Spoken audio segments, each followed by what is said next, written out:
El Príncipe de Maquiavelo. El Príncipe es una obra política escrita por Nicolás Maquiavelo en el siglo XVI, concebida como un manual para gobernantes que buscan mantener y consolidar el poder. El texto describe, con tono práctico y realista, cómo un príncipe debe actuar para conservar su autoridad frente a la inestabilidad de los estados y la naturaleza cambiante de los hombres. Maquiavelo expone que la política no siempre se guía por la moral tradicional, sino por la eficacia y la prudencia. El gobernante debe aprender a usar tanto la ley como la fuerza, ser amado si es posible, pero temido si es necesario, y nunca perder de vista la seguridad del poder. A lo largo de la obra, se analizan diferentes tipos de principados, las maneras de adquirirlos, los peligros de las armas mercenarias y la importancia de la virtud y la fortuna en el destino de un líder. Más que un tratado idealista, el libro se convierte en un espejo de la política real, donde la astucia del zorro y la fuerza del león son símbolos de las cualidades indispensables de un soberano. Con ello, Maquiavelo ofrece una visión directa y sin adornos de la realidad política, que ha convertido a El Príncipe en uno de los textos más influyentes y debatidos de la historia del pensamiento político. Hace 500 años, en pleno Renacimiento, un hombre llamado Nicolás Maquiavelo observaba el mundo con ojos críticos. Había nacido en Florencia, una ciudad que era tanto cuna de arte y cultura como escenario de intrigas, conspiraciones y guerras. Maquiavelo fue diplomático, observador cercano de reyes, papas y caudillos que luchaban por el poder en la fragmentada Italia del siglo XVI. Desde esa experiencia, decidió escribir un libro diferente. No un tratado de moral, no un sermón religioso, sino un manual práctico de cómo gobernar y no perder el poder. Ese libro fue El Príncipe. La obra comienza con una pregunta que parece simple, pero que es vital. ¿Cómo llega un hombre a ser gobernante y cómo logra mantenerse en el trono? Maquiavelo observa que los principados, es decir, los estados gobernados por un príncipe, pueden heredarse de una familia o conquistarse por la fuerza. Los heredados son más fáciles de mantener, pues el pueblo ya está acostumbrado a una dinastía. Pero los conquistados son un campo de batalla constante. Requieren astucia, rapidez y muchas veces crueldad calculada. Aquí aparece la esencia de Maquiavelo. Él no habla de cómo deberían ser las cosas en un mundo ideal, sino de cómo realmente son en la arena política. Y lo primero que advierte es que los hombres no siempre son buenos, son inconstantes, ambiciosos, y olvidan pronto los favores recibidos. Por eso, un príncipe que confíe únicamente en la bondad de la gente está destinado al fracaso. Maquiavelo explica que un príncipe debe aprender a ser zorro y león al mismo tiempo. Zorro para detectar las trampas, león para intimidar a los lobos. No se trata de elegir entre la astucia o la fuerza, sino de dominar ambas cualidades y usarlas según la ocasión. El autor dedica también gran parte de su obra a advertir contra los peligros de los ejércitos mercenarios. Para él, confiar en soldados que luchan solo por dinero es una sentencia de muerte, pues en el momento de mayor necesidad abandonarán al príncipe. Solo un ejército propio, formado por súbditos o leales, garantiza la seguridad real. Con ejemplos de figuras históricas como César Borgia, Alejandro Magno y Fernando de Aragón, Maquiavelo pinta un retrato de líderes que supieron imponerse gracias a su virtud, esa mezcla de talento, audacia, astucia y decisión que define al verdadero gobernante. Pero no todo depende de la virtud. También existe la fortuna, la suerte, esa fuerza imprevisible que abre o cierra caminos. El gran arte del príncipe es saber reconocer las oportunidades que la fortuna le presenta y actuar con determinación para aprovecharlas. En este relato, Maquiavelo llega a conclusiones que aún hoy resultan polémicas. Dice, por ejemplo, que es preferible que un príncipe sea temido a que sea amado, siempre que evite ser odiado. Afirma que las apariencias son tan poderosas como la realidad. No importa si un príncipe no es virtuoso, lo importante es que parezca serlo. La imagen que proyecta ante el pueblo puede sostener su poder más que la verdad de sus acciones. Así, El Príncipe no es solo un libro de política, es una radiografía de la naturaleza humana y de cómo el poder desnuda la verdad de los hombres. No es un llamado a la maldad, como muchos creen, sino a la practicidad, a entender que en política, la moral absoluta puede ser un lujo que un gobernante no siempre puede permitirse.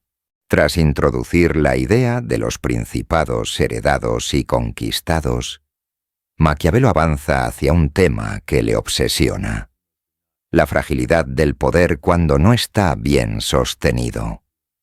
Explica que muchos príncipes, en la historia, perdieron sus dominios no por falta de ejército ni de riquezas, sino por carecer de prudencia y firmeza en sus decisiones.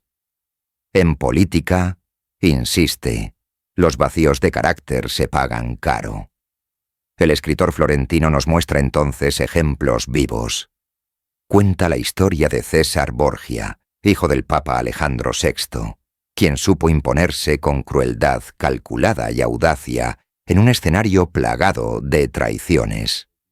Borgia, según Maquiavelo, fue uno de los modelos más cercanos al príncipe ideal. Combinaba fuerza y astucia, sabía premiar y castigar, y nunca dejaba nada al azar. Sin embargo, su caída se debió a la fortuna, a ese giro del destino que ningún hombre puede controlar, en este caso, la muerte repentina de su padre y la elección de un nuevo papa hostil. Con ello, Maquiavelo subraya una enseñanza esencial. La virtud del príncipe puede dominar al azar, pero nunca eliminarlo del todo. De ahí pasa a otro tema: la administración de los pueblos conquistados. Si un príncipe toma una tierra donde los habitantes están acostumbrados a obedecer a un solo señor, basta con eliminar a esa familia gobernante y mantener las leyes intactas para consolidar el poder. Pero si se trata de repúblicas acostumbradas a la libertad, la cosa cambia. Allí, dice Maquiavelo sin rodeos, el príncipe debe destruirlas o establecerse en ellas, pues de lo contrario siempre buscarán recuperar su independencia. Este consejo duro refleja la frialdad analítica del autor. En política, la clemencia mal aplicada puede convertirse en debilidad fatal. La obra también explora la delicada relación entre el príncipe y su pueblo. Maquiavelo sabe que ningún gobernante puede sostenerse sin cierto grado de aceptación popular. Sin embargo, afirma que es mejor ser temido que amado, siempre que el miedo no se convierta en odio. El amor de los súbditos es frágil y volátil, pero el temor se mantiene firme mientras el príncipe conserve el poder. Aquí está uno de los pasajes más polémicos de toda la obra, donde se condensa la idea que con el tiempo dio origen al adjetivo maquiavélico. Y, sin embargo, Maquiavelo no aconseja la crueldad gratuita. Aclara que el uso de la violencia debe ser rápido, decidido y justificado, de manera que sirva para consolidar la autoridad sin prolongar el resentimiento. Por el contrario, los favores y beneficios deben darse poco a poco, para que el pueblo lo sienta constantemente. En esta lógica, el poder no se ejerce solo con la espada, sino también con la manipulación psicológica de las percepciones. En este punto de su narración, Maquiavelo se detiene en un contraste, la diferencia entre el ser y el parecer. Un príncipe, nos dice, no necesita ser verdaderamente piadoso, compasivo o justo. Basta con que aparente serlo, porque las masas juzgan más por lo que ven que por lo que conocen en lo profundo. Así, El gobernante puede actuar con dureza en secreto, mientras se muestra virtuoso en público. Lo importante es mantener la fachada, porque la reputación puede sostener un trono tanto como la fuerza militar. En suma, la segunda parte del Príncipe va tejiendo un retrato más nítido. El gobernante ideal no es un santo ni un demonio, sino un estratega frío, dueño de su imagen, capaz de usar tanto la bondad como la crueldad según lo requiera la situación.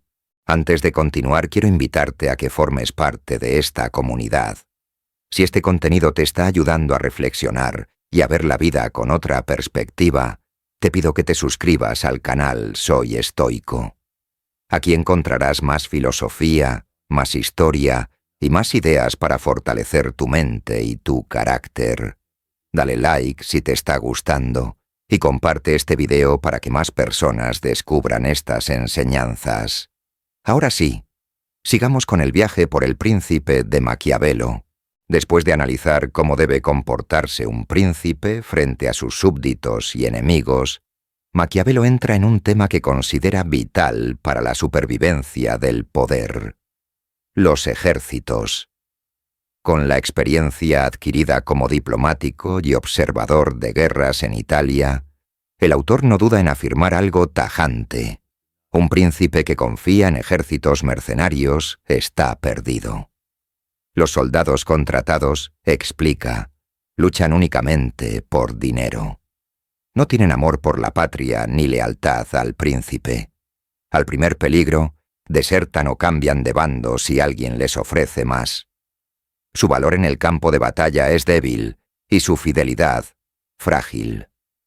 Menciona casos concretos de ciudades y estados que perecieron por depender de estas fuerzas. Ejércitos que, en lugar de proteger, se convirtieron en amenaza para el propio príncipe. Los mercenarios, añade, suelen estar dirigidos por capitanes ambiciosos, que pueden incluso volverse contra el gobernante y apoderarse del poder para sí mismos. En segundo lugar, Maquiavelo critica a los ejércitos auxiliares, es decir, aquellos prestados por un aliado. A simple vista parecen más confiables que los mercenarios, pero en realidad encierran un peligro mayor. Luchan con valor, sí, pero lo hacen en beneficio del príncipe que los presta, no de quien los recibe. Y si ganan la batalla, el estado conquistado queda en deuda y sometido a ese aliado, convirtiéndose casi en un vasallo. La conclusión es clara. Solo un ejército propio puede garantizar estabilidad y poder duradero. El príncipe debe armar a su pueblo y entrenar a sus súbditos, de modo que la defensa del Estado dependa directamente de quienes tienen un interés real en conservarlo. Aquí aparece un principio fundamental de Maquiavelo. La fuerza militar y la fuerza política están unidas. Sin armas propias, la política se vuelve débil. Y sin política sólida, las armas se desorientan. Pero esta propuesta no es solo técnica, también es filosófica. Al armar a sus súbditos, el príncipe no solo fortalece el Estado, sino que gana la lealtad del pueblo, que se siente valorado y partícipe de la defensa común. Desarmarlos, en cambio, es demostrar desconfianza y debilitar su espíritu. Este apartado del libro revela la mirada pragmática de Maquiavelo. Un príncipe no puede depender de la suerte, ni de pactos frágiles, ni de fuerzas ajenas. Su poder debe estar enraizado en su propio pueblo y en la capacidad de éste para defenderse. Así, la tercera parte del Príncipe se convierte en una advertencia contra la ingenuidad militar y un llamado a la autonomía del poder. En el mundo turbulento del Renacimiento italiano, donde cada ciudad estaba rodeada de enemigos y traiciones, este consejo no era solo teórico, era cuestión de vida o muerte. Llegados a este punto, Maquiavelo se adentra en lo que quizás sea el núcleo más profundo y filosófico de su obra, la relación entre la virtud y la fortuna. En la tradición clásica, virtud solía asociarse con la moral, la bondad, la rectitud. Pero para Maquiavelo la palabra virtud significa otra cosa. Es la energía, la audacia, la capacidad de actuar con decisión y astucia frente a las circunstancias. Es la fuerza interior del príncipe, su talento para gobernar, su inteligencia práctica y su coraje. La fortuna, en cambio, es el azar, la suerte, aquello que está fuera del control humano. Maquiavelo la representa como un río caudaloso y desbordado que arrasa todo a su paso, pero que, si se prevé, puede ser encauzado con diques y defensas. Así es la fortuna, impredecible y poderosa, pero no invencible.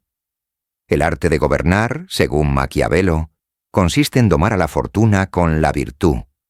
Un príncipe débil, que confíe ciegamente en la suerte o que se muestre indeciso, será arrastrado por las circunstancias. En cambio, un gobernante valiente y calculador puede aprovechar las oportunidades que la fortuna le ofrece, anticiparse a sus cambios y hasta forzarla a su favor. Aquí introduce una metáfora provocadora. La fortuna es como una mujer, dice Maquiavelo, y es más fácil dominarla con audacia que con timidez. Por eso el príncipe debe ser atrevido, decidido, y cuando haga falta, arriesgado, pues la fortuna favorece a los que se imponen, no a los que dudan. El autor nos recuerda entonces que muchos líderes históricos alcanzaron la gloria, no porque la fortuna estuviera siempre de su lado, sino porque supieron adaptarse a los cambios del destino.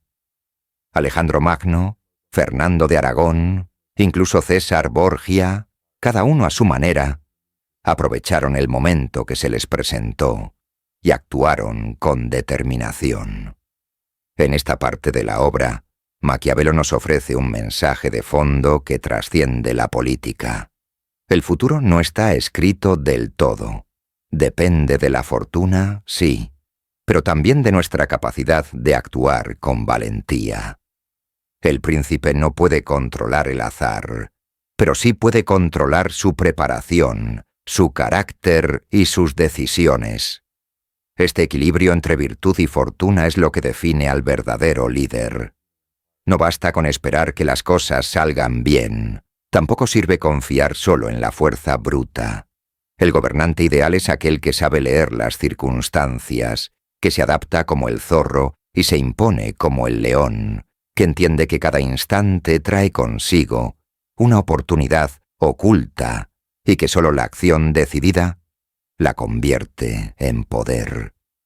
Con esta reflexión, Maquiavelo muestra que el príncipe no es solo un manual para gobernantes, sino también un espejo de la vida misma, un recordatorio de que todos navegamos entre la fortuna y la virtud, y que la grandeza se alcanza cuando aprendemos a gobernar ambas.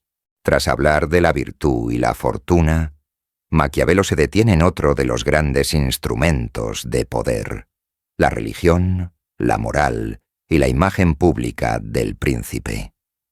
A primera vista podría parecer que el florentino aconseja a los gobernantes ser piadosos y virtuosos en el sentido tradicional, pero en realidad su propuesta es mucho más pragmática. Para Maquiavelo, la religión no es un fin espiritual, sino una herramienta política. El príncipe debe usarla para mantener al pueblo unido, inspirar respeto y dar legitimidad a su autoridad. Afirma que la fe y los rituales pueden servir como un mecanismo de control social. Cuando el pueblo cree que el gobernante actúa bajo la voluntad divina o en defensa de valores religiosos, obedece con menos resistencia.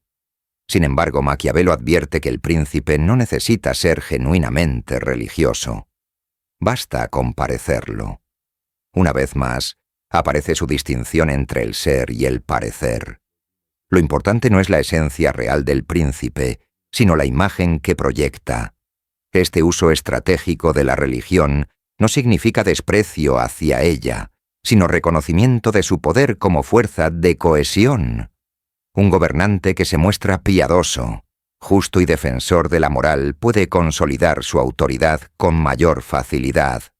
Pero, al mismo tiempo, debe saber cuándo dejar a un lado la moral tradicional para tomar decisiones que garanticen la estabilidad del Estado, incluso si son crueles o inmorales a los ojos de la mayoría.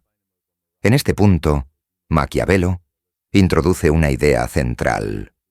La política y la moral no siempre caminan juntas. Un príncipe que se aferre ciegamente a valores morales puede perder el poder y condenar a su pueblo al caos. En cambio, uno que se atreve a actuar con dureza cuando la situación lo exige, aunque parezca despiadado, puede garantizar la paz y el orden a largo plazo. La crueldad, bien aplicada, puede ser más humana que una compasión débil que lleve a la anarquía.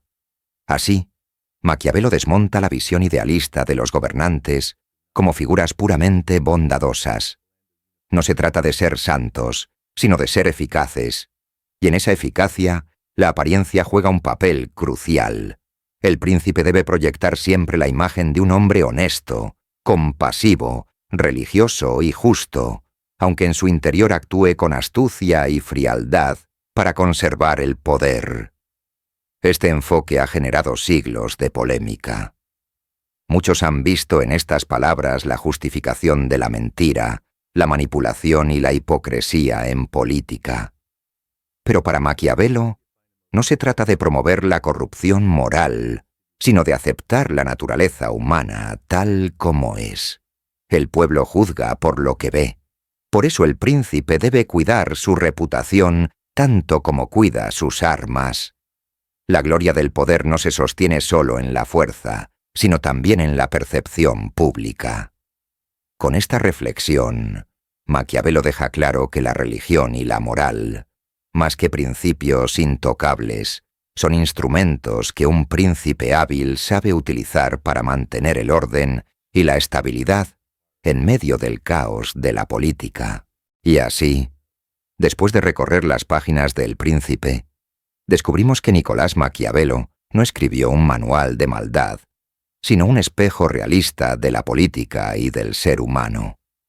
Sus palabras, aunque escritas hace 500 años, siguen resonando hoy, recordándonos que el poder, la virtud y la fortuna caminan siempre de la mano. Si este viaje por las ideas de Maquiavelo te hizo reflexionar, te invito a seguir explorando más filosofía, más historia y más herramientas para fortalecer tu mente y tu carácter. Suscríbete a este canal, Soy Estoico, y acompáñame en este camino donde la sabiduría clásica se conecta con la vida moderna. No olvides dejar tu comentario, compartir qué enseñanza del Príncipe te impactó más y activar la campanita para que no te pierdas el próximo contenido. Aquí seguimos construyendo juntos una comunidad de reflexión y fortaleza interior. Gracias por escuchar y recuerda, el conocimiento es poder, pero aplicado con sabiduría se convierte en libertad.